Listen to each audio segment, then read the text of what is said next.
নাদিয়া, তোর সমস্যা কি বলতো? তুই ভার্সিটির পরিবেশ নষ্ট করতেছিস কেন? এসব তুই কি বলছিস মিম? আমি কিভাবে ভার্সিটির পরিবেশ নষ্ট করলাম?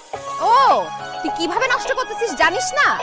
ভার্সিটি এরিয়ার মধ্যে একটা ছেলের হাত ধরে ভার্সিটি ঢুকতেছিস, পরিবেশ নষ্ট হচ্ছে না? এক্সকিউজ মি, আমি নাদিয়ার হাত ধরে ভার্সিটিতে ঢুকলে ভার্সিটির পরিবেশ কিভাবে নষ্ট হয়? কিভাবে পরিবেশ নষ্ট হয় বুঝেন না? আপনার মতো একটা স্মার্ট হ্যান্ডসাম ড্যাশিং ছেলের হাত ধরে অন্য একটা মেয়ে এইভাবে ঘোরাঘুরি করলে আমাদের লোভ লাগে না? মানে বুঝলাম না, লোভ লাগবে কি জন্য? আমাদেরও তো তখন ইচ্ছা করে আপনার মতো একটা হ্যান্ডসাম ড্যাশিং ছেলের হাত ধরে ভার্সিটি আসি, ভার্সিটির ক্লাস বাদ দিয়ে তার সাথে চুটাই প্রেম করি। টাকার কথা। Shut up! আরেকটা ফালতু কথা বলবেন। নাদিয়া আমার গার্লফ্রেন্ড না। নাদিয়া আপনার গার্লফ্রেন্ড না? নাদিয়া, হ্যান্ডসামটা কে? আমার ভাই। কেমন আছেন ভাইয়া? তাই কি কেমন? হ্যাঁ, তুই বেয়াদব, ইতর, অসভ্য। কোন সাহসে তুমি আমাদের বাসায় ঢুকছো? কি হয়েছে? কার সাথে চিল্লাচিল্লি করতেছ? কার সাথে আমরা চিল্লাচিল্লি করবো? আচ্ছা মা, তুমি বাসায় কেমন দারোয়ান রাখছো? এসব আলতু ফালতু মেয়েদেরকে বাসায় ঢুকতে দেয়? ওই মেয়েটাকে দেখেছেন আলতু ফালতু বলে মনে হচ্ছে না। মাশাআল্লাহ মাশাআল্লাহ, কি সুন্দর লম্বা চওড়া দেখতে মেয়েটা। Thank you so much aunty আমাকে সুন্দর বলার জন্য। ওয়েলকাম মা। মা, ও হচ্ছে আমার বান্ধবী মিম। কাল যখন ভাইয়া আমাকে ভার্সিটিতে নিয়ে গেল তখন ও সবার সামনে ভাইয়াকে উল্টাপাল্টা কথা বলে অপমান করেছে। আন্টি, আমি না আসলে সত্যি বুঝতে পারি নাই ভাইয়া যে আমার বান্ধবীর ভাই। যদি বুঝতে পারতাম তাহলে একদম উল্টাপাল্টা কথা বলতাম না, খুব মিষ্টি করে কথা বলতাম। তুমি আমার বাসায় কেন আসছো সেটা বলো। ভাইয়া, আপনার কাছে ক্ষমা চাইতে আসছি। আমি তোমাকে জীবনে ক্ষমা করবো না, যাও।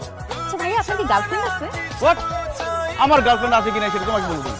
মনে করেন আপনার গার্লফ্রেন্ড আছে, তারপরও আমি আপনার প্রেমে পড়ে গেলাম, আপনাকে মন দিয়ে ফেললাম, এরপরে জানতে পারলাম আপনার গার্লফ্রেন্ড আছে, তখন আমি ছাকা খেয়ে যাবো না? এর জন্য আগে থেকে সতর্ক থাকার জন্য আপনাকে জিজ্ঞেস করলাম। ভাইয়া বলেন না, আপনার কি গার্লফ্রেন্ড আছে?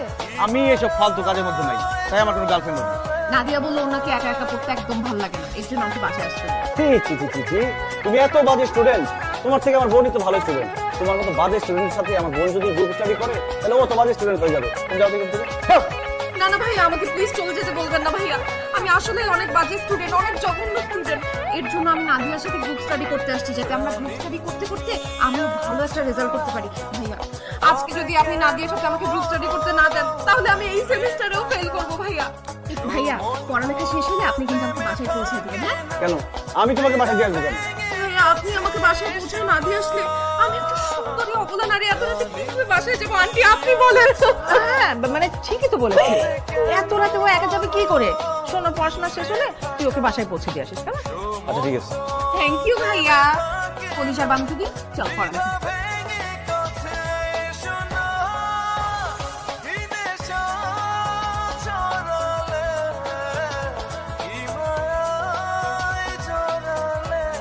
ভাইয়া, কিছু মনে না করলে আমি কি আপনার হাতটা ধরতে পারি? এই ফালতু কথা বলবেন, তুমি আমার হাত ধরবে কেন? না, রাতের অন্ধকারে যদি আমি হারায় যাই এর জন্য হাত ধরতে চাচ্ছি। তুমি কি বাচ্চা মেয়ে? হারাই যাবো, হাত ধরে হাঁটতে হবে, এমনি হাঁটো। ভাইয়া, আমার কি মনে হচ্ছে জানেন, আমি আমার বয়ফ্রেন্ডের সাথে হাঁটতেছি। আপনার কি মনে হচ্ছে? আমার কাছে মনে হচ্ছে আমি একটা ঝামেলা নিয়ে হাঁটতেছি, ঝামেলাটা বিদায় করতে পারলে আমি বাঁচি। ভাইয়া, আপনি আমাকে এত ঘৃণা করেন দেখি না আপনাকে আমার এত ভালো লাগে। কেন? কারণ ঘৃণা থেকেই তো ভালোবাসার শুরু। এই না হেঁটে হাঁটো, তাহলে আমি চলে যাবো। না না, আমি হাঁটছি। কি ব্যাপার, আমার দাঁড়াই গেল কেন? ভাইয়া, এইটাই আমার বাসা। ভাইয়া, আমি না আপনার কাছে জিনিস দিতে চাই, প্লিজ আপনি না করবেন না। ভাইয়া ঠিক আছে। ভাইয়া, কালকে আপনি এই টি শার্টটা পরেন, আমি দেখতে চাই আপনাকে ব্ল্যাক টি শার্টে কেমন লাগে। ঠিক আছে, তাড়াতাড়ি বাসায় যাও, আর বাসায় যেতে হবে। গুড নাইট ভাইয়া।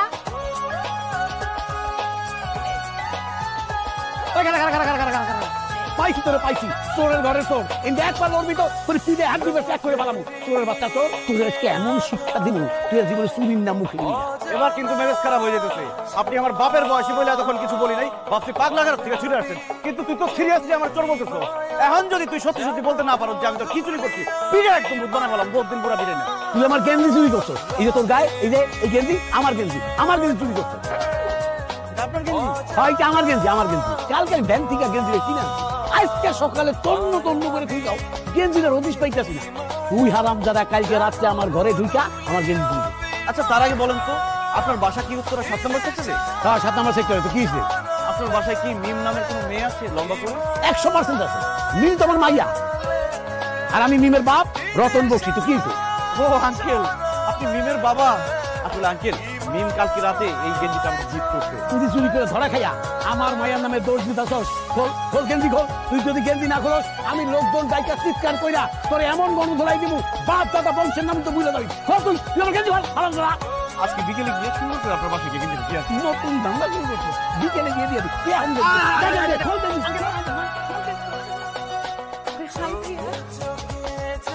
ভাইয়া তোমার এই অবস্থা কেন? তুমি এইভাবে সেলফি গেঞ্জি পরে চলে আসছো ভার্সিটিতে? হ্যাঁ ভাইয়া, আমি যে কালকে আপনাকে ব্ল্যাক কালারের একটা টি শার্ট গিফট করলাম, ওটা পরলেন না? তুমি যে আমাকে টি শার্টটা গিফট করছো, তো করছি কেন? কেন ভাইয়া, মার্কেট থেকে কিনে আনছি। তুমি মার্কেট থেকে কিনে নিয়ে আসছো? দেখ তোমার বাবা ভ্যান থেকে কিনে নিয়ে আসছে। জি ভাইয়া, কি যে বলেন, আমি আপনাকে একটা টি শার্ট গিফট করতেছি, এটা বাবা ভ্যান থেকে কেন কিনে নিয়ে আসবে? আমি মার্কেট থেকে নিজে পছন্দ করে কিনে নিয়ে আসি। চুপ করো বেয়াদব। এত বড় একটা মিথ্যা কথা বলতে তোমার একটু লজ্জা করে না? ছি ছি ছি। আমি এতদিন জানতাম তুমি একটা খারাপ, এখন তো জানতেছি তুমি শুধু খারাপ না, তুমি একটা দাগি মহিলা চোর। এই, এই, এত বড় সাহস তোমার, এত কিছু পরে তুমি আমাদের বাসায় কেন আসছো? এই, ওর বাসায় নিয়ে এসেছিস কেন? আমি কি করবো ভাই বলো? ও এমন ভাবে আমার হাত পা ধরে কান্নাকাটি করতেছিল, আমি বাসায় না নিয়ে এসে পারলাম না। ও নাকি তোমার সাথে কি কথা বলবে। কি বলবো তাড়াতাড়ি বলো, বলো বিদায় হয় এখান থেকে।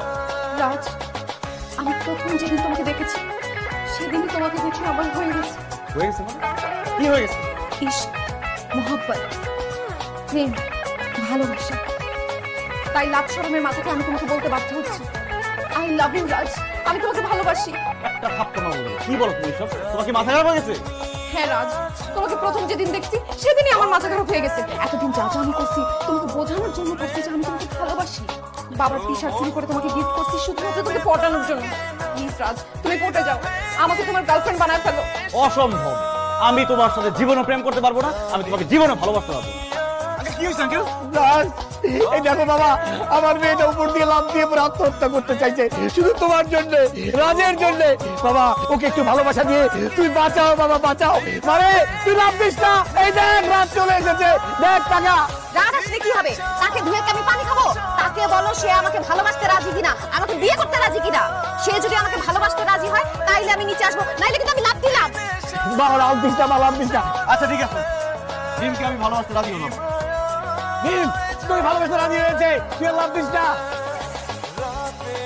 না না, শুধু ভালোবাসতে রাজি হলে হবে না, তাকে বলো এক্ষুনি আমাকে বিয়ে করতে রাজি হতে হবে, নাইলে কিন্তু এখন আমি ছাদ থেকে লাফায় পড়লাম।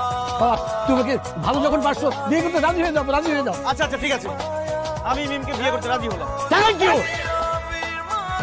মিম, তোকে বিয়ে করতে রাজি হয়েছে। তুই লাভ দে। না না না না না না, তুই সিঁড়ি দিয়ে নিচে নেমে আয়। আয় আয় আয় আয় আয়। ইয়েস, আমি তোমাকে পেয়ে গেছি বান্ধবীর ভাই। আমি এখনই নিচে আসতেছি, দেখা হবে বাসর রাতে।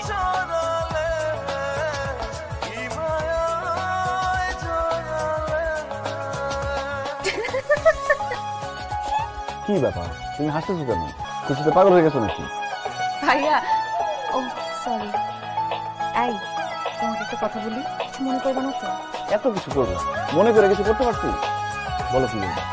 আসলে না, আমি চাইলেও ছাদ থেকে লাভ দিতে পারতাম না, কারণ আমার বান্ধবীরা আমার কোমরে দড়ি পেঁচায় পিছন থেকে টাই না ধরে রাখছিল। তোমাকে বোকা বানায় আমি বিয়েটা করে ফেলছি। I win. ওরে বাটপার, এটাকে বোকা বানানো বলে না, এটাকে বলে বাটপারি। তুমি চোর, তুমি কিডন্যাপার, তুমি খারাপ, এখন তুমি কিছু বাটপারো। আল্লাহ জানে সামনে আর কি কি দেখতে হবে আমাকে। মেয়েদের 16 কলা, আমি তো কয়েকটা কলা দেখাচ্ছি, অল্প কিছু বাকি নেই। মানে আর কি দেখার বাকি? সেটা আস্তে আস্তে বুঝতে পারবে। যাই হোক, অনেক যুদ্ধ করে তোমাকে বিয়ে করছি, চলো এবার বাসর ঘরে কার্যক্রম শুরু করি। চুপ করে আছো কেন? চলো বাসর করি। কিসের বাসে করবো? আমি তো তোমার বউ হিসেবে ভাবতেই পারতেছি না। তাহলে কি ভাবতেছো? তুমি আমার বোন বান্ধবী, সবসময় তোমার বোন ভাবতাম, এখন মনে হচ্ছে তুমি আমার বোন। এই, ফালতু কথা একদম বলবা না, আমাদের বিয়ে হয়ে গেছে, এখন আমি তোমার বউ। চলো বাসর করবো। না না, আমি পারবো না বাসা করতে, কেমন জানি আনইজি লাগছে। যতদিন পর্যন্ত আমি মাইনে নিতে পারবো না যে তুমি আমার বোন না আমার বউ, ততদিন পর্যন্ত আমি তোমার সাথে বাসা করতে পারবো না। আজ তুমি এগুলো কি বলতেছো? কিচ্ছু করার নেই, মনের বিরুদ্ধে যুদ্ধ চলে না। যতদিন না আমি মেনে নিতে পারবো তুমি আমার বউ, ততদিন তোমার সাথে বাসা হবে না। গুড নাইট, আমি এখন ঘুমাবো, ডিস্টার্ব করবো না। রাজ, রাজ, যতই বলো রাজ, হবে না কোনো কাজ। হায় হায় রে, বান্ধবীর ভাই বিয়ে করেও শান্তি নাই, আর শুধু জ্বালাবি।